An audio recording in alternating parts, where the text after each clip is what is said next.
그게 예언이 성취되어가는 그 시점을 지금 여러분들 눈으로 다 목도하고 있을 거예요. 그리고 실질적으로 피부로 느끼고 있고.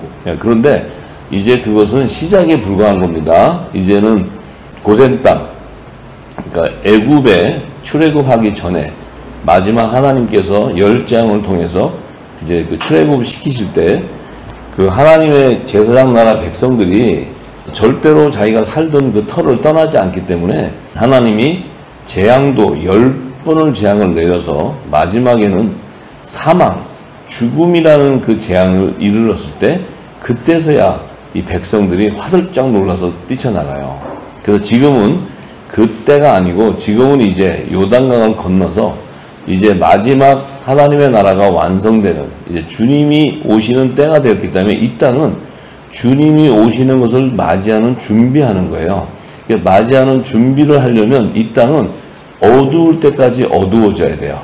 왜냐하면 밤중에 오신다고 약속하셨기 때문에 그 밤중이라는 것은 제약이 관영한 때를 얘기해요. 이 제약이 관영하다는 것은 우리가 그냥 매일 그냥 듣는 제약 제하니까 하도 많이 들어서 식상하기도 하고 제가 관영하다는 것에 대해서 우리가 좀 무감각해요. 그런데 이제 그 마지막 때는 이것이 실체로 드러나기 때문에 패역할 정도로 하나님이 패역하다 할 정도면 인간이 그 교만이 끝을 다해서 그 이제 바벨탑을 세우게 되는 원인이 그건데 끝을 향해서 하나님의 말씀을 대적하는 것이 그게 패역한 거예요.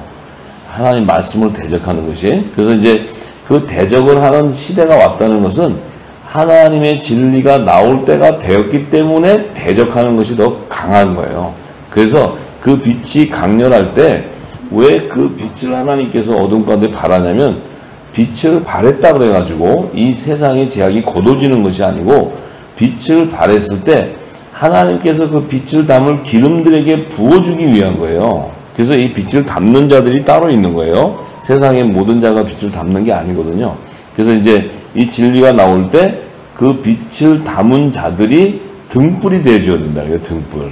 그 각처에 있는 그곳에서 등불이 되었을 때 그 등불은 뭡니까? 등불의 역할은 내가 어두운 가운데 가는 길을 밝혀주는 거예요. 길을 찾아서 가는 것이고 또 잃어버린 것들을 어두운 가운데 찾을 수 없는 것들을 등장불을 켜서 잃어버린 드라크마 그것을 찾는 것이고 잃어버린 그 양떼들을 찾는 것을 나타내는 것인데 마지막 때는 이제 추수를 의미하는 거예요. 추수.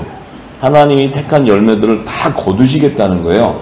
그 전략이 하나님의 계획이 바로 어두울 때까지 어두워져야 빛이 발하게 되고 그 빛이 발해야 하나님이 택한 열매들이 그 빛을 향해 그 등대와 같은 그 빛을 보고 올 수 있다는 거예요. 그래서 우리가 등대의 역할은 하나님의 열매들이 이 어두운 가운데 고통당하는 가운데 그들이 소망을 가지고 살 길을 갈 수 있는 그 진리를 비춰줘야 되는 거예요. 그게 비춰져야지만 마지막 때 추수가 일어나는 겁니다. 그래서 우리가 살고 있는 이 시대는 빛을 담는 시대고 이 7년 풍년 기간 안에는 강력하게 모든 하나님 택한 육체에다가 기름을 붓습니다. 붓는데 이 기름이 지금까지는 우리가 성령 충만하고 왔지만 성령 충만이라는 그 자체를 몰랐어요. 성령이라는 그 의미를 몰랐기 때문에 이제 성령 충만한다는 것은 우리가 하늘의 비밀을 다 알게 되었다는 거예요. 알게 되었다. 성령의 충만을 받았다는 것은 하늘의 비밀, 하나님의 나라의 그 계획을 다 알게 되어서 이제 이 땅에 그 진리를 전해줘야 되는 거죠. 그게 등불의 역할이에요. 왜? 진리를 발견했으니까 전해줘야 돼요. 이걸 전할 때 이제 하나님께서 추수하시겠다는 거죠. 그 전하는 것이 이제 그 이 땅에 택한 자들을 추수하는 것인데 지금 우리가 살고 있는 이 시대 성경은 얼마나 오묘하고 참으로 하나님의 말씀은 1.1획도 틀림없고 정확하다는 것은 지금 이 시대에 살고 있는 우리의 지금 이런 현상들 이런 것들이 이미 거의 5,000년 전에 노아 홍수 이전에 창세기에 보면 모세를 통해서 간략하게 요약해 기록했지만 성령의 기름 부음을 통해서 그 생명의 길이 열리면 이미 그 시대에 다 이때를 향해 하나님께서 계시해 놨다는 거예요. 전부 다. 그래서 그때를 열면 지금에 일어나는 현상들을 알게 되고 이것을 알아야 우리가 앞으로 일어날 일들을 예측할 수 있다는 거예요. 예측할 수 있다. 이 성경은 전부 하나님의 예언은 앞으로 일어날 일에 대해서 창세기부터 시작해서 모든 신약과 구약의 성경은 계시록에 일어나는 일들에 대한 것을 증거하고 있는 거예요. 증거 전부 다. 그래서 이제 계시록은 마지막 때 그 모든 하나님의 예언들이 성취되는 것을 드러내는 하나님 계시의 말씀인데, 이제 그 때를 알기 위해서는 우리가 노아 홍수 이전, 지금 계속 창세기 강의를 하고 있는데 이 창세기에서 이미 성경의 비밀은 다 풀어지는 거예요. 우리가 구약과 신약에 있는 그 모든 말씀들은 대입되는 거예요. 그 말씀에. 그런데 예수님도 그러시잖아요. 내가 인자가 임할 때는 노아의 때와 같다고 얘기하세요. 노아의 때. 오죽했으면 예수님도 노아의 때 그러면 창세기를 보라는 거예요. 예수님이. 거기에 내가 오는 때를 다 기록해놨다는 거예요. 그러니까 예수님이 인자가 임할 때가 노아의 때와 같다고 얘기하는 거예요. 근데 가장 지금 이 시대는, 우리가 살고 있는 이 시대는 하나님의 심판과 구원의 시간표가 바로 코앞에 왔어요. 이게 이렇게 코앞에 오는 정도 아니고 수년 내에 일어나는 일이 바로 앞에 왔는데도 모두가 다 노아의 때와 같이 다 평안하다 안전하다 하고 사는 거예요. 그리고 전부 이 땅의 삶이 우리가 먹고 사는 문제, 또 경제 문제, 정치 문제 이런 거에 다 집중하게 해가지고 빛의 소리를 들을 수 없는 그런 시대를 만들어버렸어요.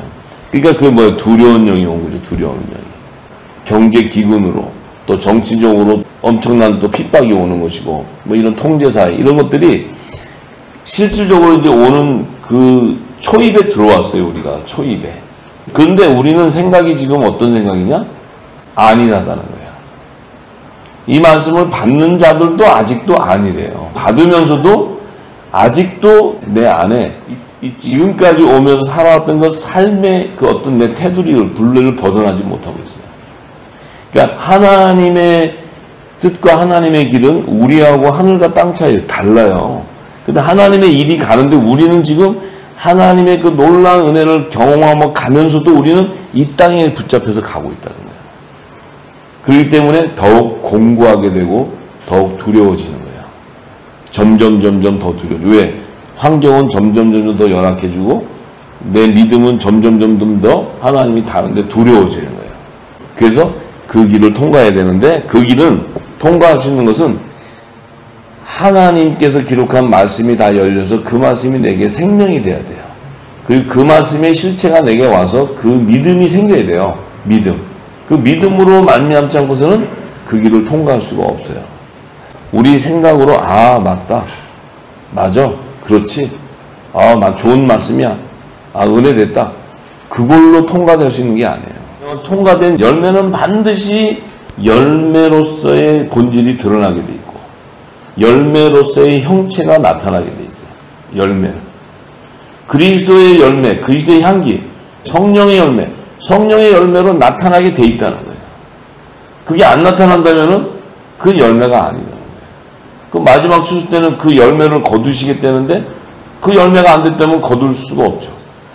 거둘 길이 없죠. 이제 제가 이 말씀을 깨달으면서도 저도 마찬가지예요. 더욱더 하나님의 은혜와 이 말씀의 깊이에 참으로 은혜가 되고 가는데도 가면서도 저의 부족함을 느끼는 거예요. 사람이기 때문에. 때로는 연약한 부분이 보이고 이래요. 자, 그래서 우리의 힘은 결국 말씀이고 그 말씀은 진리해야 돼. 진리해야지만 내 생명이 기쁨이 오는 거예요. 충만이 오고 결국 말씀으로 채워지는 거예요.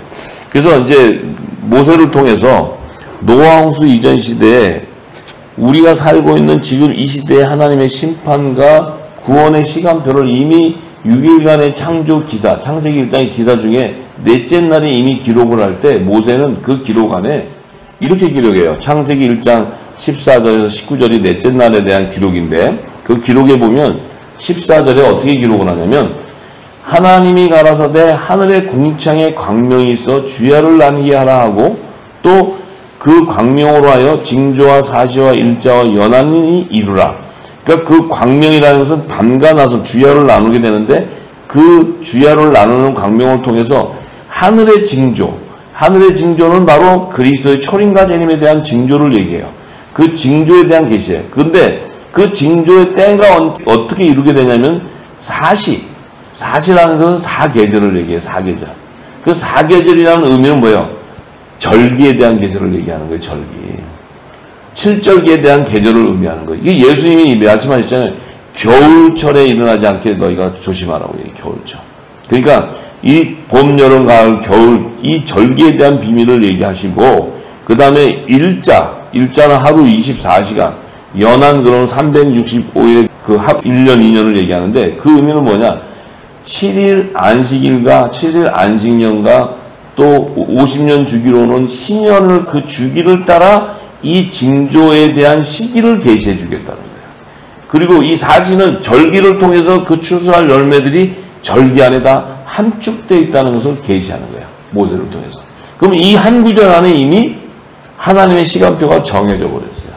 그래서 이 지구 땅이 365일을 돌고 주야로 밤낮에서 24시간 돌고 또 신년의 주기와 봄, 여름, 가을 절기를 이 지구 땅에 허락하신 것은 그리스도의 초림과 재림의 절기를 완성하는 시간표를 알려주기 위한 이 지구가 돌아가는 게 시간표예요. 시간표. 이 지구가 24시간 이렇게 돌아가는 게 하나님이 지구를 뺑 한번 돌려가지고 돌아가는데 이게 24시간이야. 근데 해가 비추면 뒤에다 달을 갖다 놔. 그럼 해가 비출 때 12시간 비추면 낮이요. 또 컴컴해지면 밤이 되면 해가 비추는 빛을 통해서 달이 반사작용해서 이 땅에 밤에 달빛을 줘가지고 이 땅을 이렇게 길을 찾아갈 수 있게끔 주는 것은 앞으로 장차 이 율법과 복음을 통해서 이루실 것을 계시하는 거예요. 이 지구의 자연 환경을 통해서 하나님의 시간표를 이미 제정해 주시고 계시하는 거예요. 그래서 지구는 사계절을 돌아가야 돼. 지구는 하나님의 뜻이에요. 사계절을 만들어야 돼. 그리고 밤낮이 있어야 돼. 여호와의 절기를 이제 희년과 안식년과 절기에 대한 계시를 넷째 날에 딱 기록했을 때 모세는 창세기 1장부터 창세기 7장까지 안에 그 하나님의 시간표에 따라 절기와 희년과 안식년에 장차 일어날 왜냐하면 모세는 그것을 제정받았기 때문에 그는 알고 있어요. 근데 이 창세기를 기록할 때 그 하나님의 시간표로 노아홍수 이전까지 하나님의 심판과 구원이 일어나는 마지막 때 그리고 메시아의 초림과 재림에 대한 부분들을 정확하게 기록해버려요. 정확하게 기록해놔요. 거기. 근데 그 기록을 간단한 몇 구절을 썼지만 그 하나님의 시간표에 맞춰서 딱 그 말씀을 풀면 정확하게 기록을 해놨어요. 자, 그래서 이제 노아홍수 이전 시대에 여호와의 절기를 어떻게 모세가 계시를 해놨냐면 아담으로부터 시작해서 가인의 계보에 나오는 7대손 라멕까지 그 시기까지 그 다음에 아담으로부터 시작해서 다른 시로 준 셋의 계보에서 나오는 7대손 에녹 그 에녹이 나오는 그 시기부터 그 다음에 10대손 노아가 나오는 그 시기 그러니까 7대손 에녹이 등장하는 시기와 10대손 노아가 등장하는 시기가 바로 이른 비와 늦은 비의 추수 시기예요. 그 시기를 정확하게 기록해 놓은 거예요. 그것이 여름 넉 달 기간이에요. 그래서 에녹이 출생해서 하나님과 동행해 가는 시간과 에녹이 죽는 시점이 6월절의 계시, 6월절 계시. 6월절의 계시가 에녹이 죽음이에요. 그리고 노아 때는 이 여름 넉 달 기간이라고 에녹을 통해서 6월절과 무교절과 초실절을 완성시키는 계시를 기록해놔요. 그 다음에 노아를 통해서는 노아와 노아의 자손, 그 다음에 그 자부 이들을 통해서는 나팔절과 속죄절과 초막절에 추수할 열매를 드러내버려요. 그리고 그 시기를 안식년과 신년의 주기로 마지막 대희년의 세대에 일어날 것을 계시해놨다는 거예요. 이것이 풀어내면은 성경을 다 풀어줘야 이것이 풀어지는데 풀어내면 정말 참으로 하나님의 말씀은 신비하고 이 말씀은 계시록부터 해서 예수님이 와서 하신 말씀과 동일하기 때문에 예수님은 이 노아 홍수 이전 시대의 그 때를 보라는 것은 그 시대의 계시의 것을 예수님이 오셔서 풀어주신 말씀이에요. 예수님의 말씀을 다 풀어제끼면 다 그 말씀이에요. 이 말씀. 자, 그래서 오늘은 에녹을 통해서 6월절과 무교절과 초실절의 계시를 기록한 말씀을 창세기 5장 21절에서 24절의 말씀을 통해서 우리 함께 나눠보기 원합니다. 자, 에녹이라는 사람이 아담의 7대손인데 이 에녹은 세세계보에서 나온 자예요. 근데 이 에녹은 65세에 무두셀라를 낳았고 무두셀라를 낳은 후에 300년을 하나님과 함께 동행하며 자녀를 낳았다고 이렇게 기록했어요. 자, 에녹이 나오기 이전의 자손들, 그 자손들은 모세가 기록할 때 하나님과 동행하며 자녀를 낳았다고 기록하지 않아요. 그 의미는 뭐냐면 7대손 에녹이 나오기 전에 자손들은 선악과의 열매라는 게 선악과의 열매. 그래서 가인의 계보에서 나오는 자들은 선악과의 열매수도 악의 열매들이고, 다른 시로 준 세세계보에서 나오는 자손들은 선의 열매라는 게 선의 열매. 그런데 이들은 혼의 생명이었다는 거예요. 혼의 생명. 혼의 생명이라는 의미는 뭐예요? 에녹, 7대손 에녹이 나오기 전까지는 다 그냥 죽어. 하나님과 동행하면서 자녀를 낳는 것이 아니고 다 죽어요. 왜냐하면 그들은 부활할 능력이 없어요. 부활할 능력이. 왜 부활할 능력이 없어요? 혼의 생명의 구원의 표의 인침은 산영이에요. 산영. 혼의 구속함을 받는 거예요. 이 산영은 자기 스스로 부활할 수 있는 능력이 없어요. 성령만이 스스로 예수님이 하신 말씀, 내가 너에게 이런 말이 영이요 생명의 그 성령이 주시는 말씀, 기름 부음만이 그 성령이 살리시니 영임으로 죽은 자를 부활시키는 능력이 있어요. 그렇기 때문에 이 에녹은 7대손 에녹이 딱 나왔을 때 하나님과 함께 동행하며 자녀를 낳았다는 것은 성령의 약속을 받은 자라는 거예요. 에녹이 성령의 약속. 그렇다면은 예수님이 부활의 첫 열매신데 노아 홍수 이전에 아벨이라는 자는 화목제로 영의 생명으로 최초로 탄생해서 아담의 죄를 해결하고 순교를 피를 흘렸지만 이 땅에 실질적으로 하나님의 자녀들이 나오는 시점은 에녹이라는 거예요. 에녹의 때부터 영의 생명이 이 땅에 태동해 나오기 시작한다는 거예요. 그것은 예수님이 오시기 전에요. 예수님 오시기 전에. 그러면 노아 홍수 이전 시대에도 영의 생명이 태동되어 나왔다는 거예요. 영의 생명. 그럼 왜 그럼 영의 생명을 하나님께서 태동을 시켰느냐? 왜 영의 생명을 태동시키냐면 이 영의 생명이 나오지 않고서는 화목직책의 사명을 이룰 자가 없어요. 이 화목직책의 사명은 메시아인 예수님이 오시기 전까지 그 영혼들을 그분이 오셔서 구속해 줄 때까지 머무르는 장소를 예비해 줄 자가 없다는 거예요. 예비해 줄 자가. 그래서 이 에녹이 옥을 예비하는 것은 믿음의 조상 아브라함을 택해서 아브라함의 소유 매장지인 무덤을 예비하기 전까지의 죽은 자들의 영광원의 생명을 가둬둬야 되는 장소가 필요하다는 거예요. 하나님의 장소. 이 7대손 에녹은 예수님의 예표요, 메시아의 예표인데 왜 예표냐? 예수님 역시도 오셔서 낙원을 예비해 줘야 돼. 낙원을 예비하지 않으면 영의 생명들이 주님이 재림에 오실 때까지 머무를 장소가 필요하다는 거예요. 하나님께서. 이것은 뭐예요? 이 신분을 구별해 주시겠다. 이 신분. 혼의 생명과 영의 생명의 신분을 하늘과 땅, 후사와 종의 신분이기 때문에 같이 있을 수 없다는 거예요. 같이 있을 수 없다는 거예요. 구별하시겠다는 게 하나님 뜻이에요.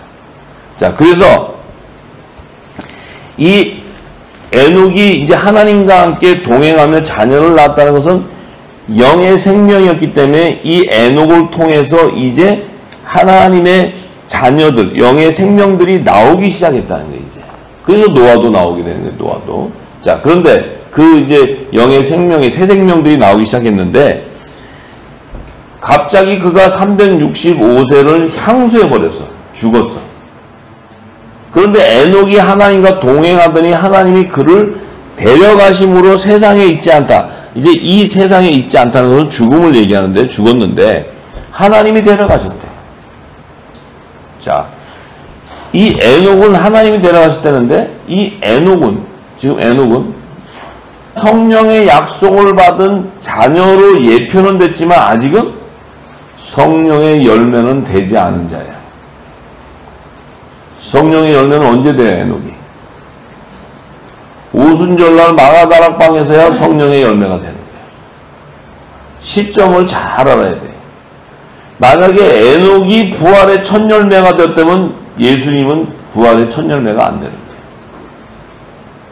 죽은 자 가운데서 예수님만이 오직 죽은 자 가운데서 부활의 첫 열매인데 에녹이 부활을 했다. 그러면 에녹이 메시아지. 예수님이 메시아가 아니지. 그런데 성령의 선물로 하나님의 아들의 영이 임하는 아들로서 인을 침을 받는 것은 오순절날 마가다락방이에요. 이른비가 온 이후에야 성령이 인을 치는 거예요. 그러니까 이 에녹도 그때 인침을 받지 않고서는 그는 낙원으로 갈 길이 없어요. 그래서 마태복음 27장에 예수님이 부활하실 때 무덤이 열리고 살아나오는 자들이 바로 다 그들이에요. 자, 이 얼마나 성경은 오묘한 거예요. 이게 한 절 한 절만이 연결될 수 있는 거예요. 자, 그런데 이 365세를 향수했다는 것은 이 1000년을 사는 시대에 300년 동안 그 하나님과 동행한 자녀를 놓고 나서 365세에 죽었다. 그러면 1000년을 사는 시대에서는 아주 청년기에 죽는 거예요. 30대 초반에. 아주 그냥 젊은 시대에 죽는 거예요. 왜 모세는 그렇게 기록했을까? 모세가 기록하는 당시는 예수님이 오시기 전에 거의 1500년 전에 기록을 했을 텐데 이 메시아가 오면 이렇게 젊어서 죽는다는 거예요. 이 에녹은 메시아 예표이기 때문에. 그런데 하나님이 동행해서 그를 데려갔어. 왜 데려갔을까? 그러면 360에 죽였는데 이 죽었는데 그냥 죽은 것이 아니고 창세기 4장 23절에 보면 뱀의 후손으로 예비한 라멕, 가인의 계보에서 나오는 그 아담의 7대손 라멕, 그 라멕이라는 자를 통해서 이 메시아로 예표된 에녹을 죽였다는 거예요. 그것은 뭐예요? 유월절을 계시는 거예요. 유월절. 왜냐하면 창세기 3장 15절에 뱀의 후손과 여자의 후손을 통해 구속사의 완성에 대한 것을 계시해 줄 수 있기 때문에 이 창세기 4장 23절의 한 절 안에 갑자기 툭 튀어나와서 이 기록을 해놔요. 그래서 라멕이 자기의 창상을 통해서 사람을 죽게 되는데 나의 상함을 해서 청년을 죽였다고 얘기하는 것이 바로 에녹을 얘기해요. 에녹을. 그러니까 왜냐하면 이 라멕도 아담의 7대손 또 이 에녹도 아담의 7대손 동시대의 사람이네. 이게 동시대 사람. 이것을 우리가 성경은 기록되지 않아도 그 대수를 보면서 구속사를 알면 이 한 절의 의미를 알게 되는 거예요. 의미를. 그래서 모세는 이 기록은 뭐냐면 6월절날 이렇게 메시아가 죽을 것을 계시하는 거예요. 메시아가. 그런데 6월절날 죽는 메시아는 낙원으로 가죠. 낙원으로. 오늘 밤 내가 우편강도에 나와 함께 낙원에 가리라. 그런데 이 지금 메시아로 예표한 에녹은 죽임을 당하고 그는 무교절날 옥에 가는 거예요. 옥에. 옥을 예비하는 거예요. 옥. 이 옥이라는 것은 예수님이 예비하는 낙원은 2000층 우주공간을 얘기하지만 이 에녹이 예비한 옥은 바다 밑을 얘기하는 거예요. 수면을 얘기하는 거예요. 왜?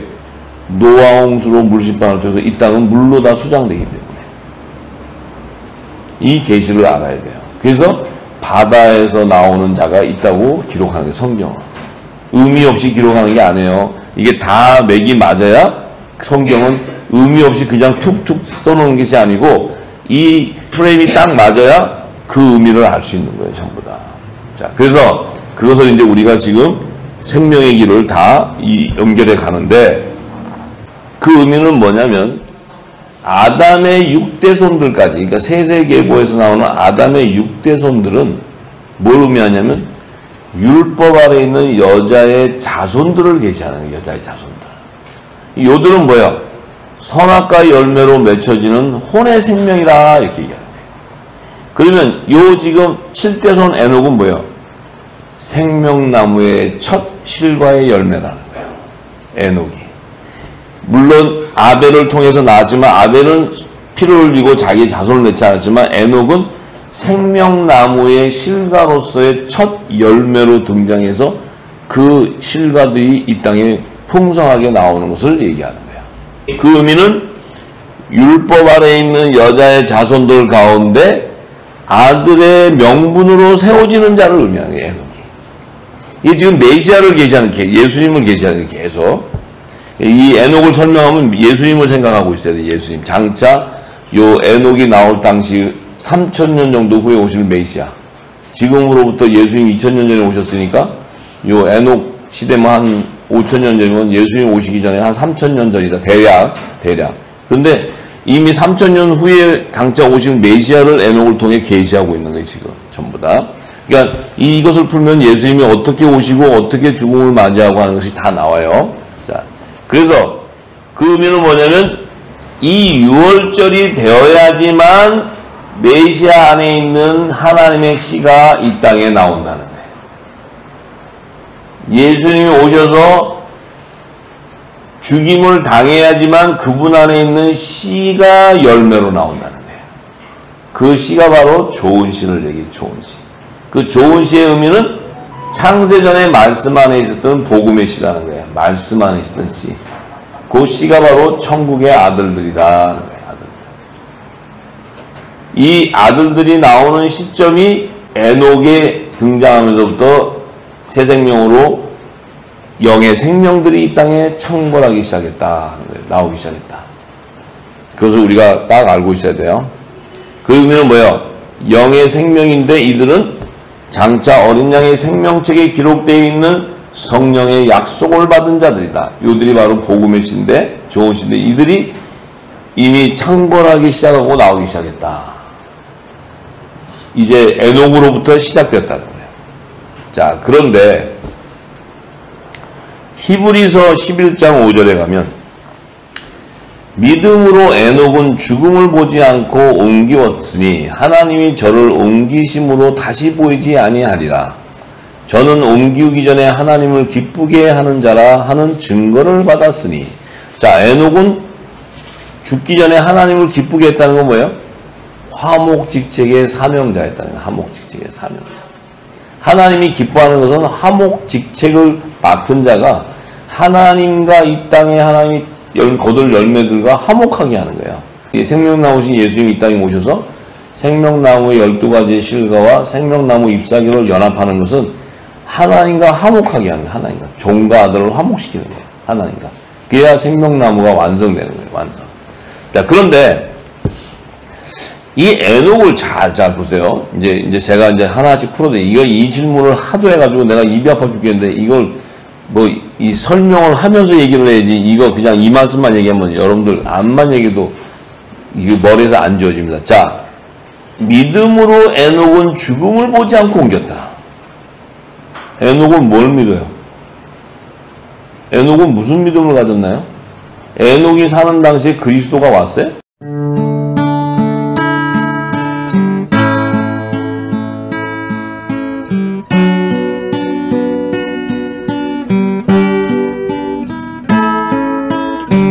신랑을 기다립니다. 나의 주 만왕의 왕 기름을 준비합니다. 말씀으로 성령으로 깨어있어 알게 됩니다. 장래일을 신랑 음성은 빛의 아들 낮의 아들 기름 준비한 5 처녀 신랑을 기다립니다. 나의 주 만왕의 왕 기름을 준비합니다. 말씀으로 성령으로 죄악이 관영하여 깜깜하니 땅 덮을 때 슬기로운 5 처녀 등불을 높이 듭니다.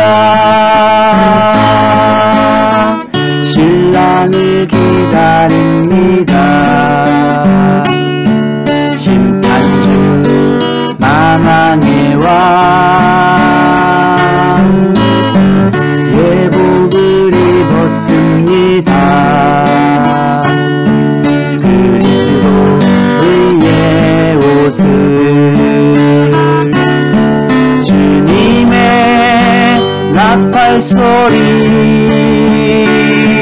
공중에서 크게 울릴 때 슬기로운 다섯 처녀